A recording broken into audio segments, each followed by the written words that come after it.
हे कॉन्क्रीटचे रस्ते आणि मोठे मोठे प्रोजेक्ट बघून तुम्ही ओळखूच नाही शकणार मी आता कुठे आहे. मी आहे नेरळ मधल्या सनी हाऊसिंग मध्ये. या फ्लॅट्स मध्ये तुम्हाला मिळेल 2x2 चे मार्बल फिनिश फ्लोरिंग, हॉल मध्ये पीओपी, स्लायडिंग विंडोज आणि अटॅच्ड बाल्कनी.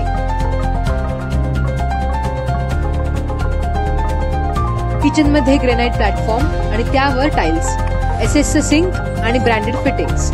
सोबतच सेपरेट सिंक एरिया, वॉशरूम्स आणि स्पेशियस बेडरूम्स. इथल्या 1 BHK फ्लॅटची प्राइस आहे 18.99 ते 23.99 लाख आणि 2 BHK फ्लॅटची किंमत आहे 28.99 लाख. सनी होम्स या प्रोजेक्ट पासून नेरळ रेल्वे स्टेशन 800 मीटर अंतरावर आहे. जवळच शाळा, रिलायन्स स्मार्ट आहे. सुंदर निसर्ग आणि योग्य कनेक्टिव्हिटी सुद्धा आहे. तर मग फास्टली ग्रोईंग सिटी आणि अतिशय सुंदर निसर्ग लाभलेल्या नेरळमध्ये तुमचं ड्रीम होम बुक करा. त्यासाठी सनी होम्सला व्हिजिट करा आणि बदलापूर डायरीला फॉलो करा.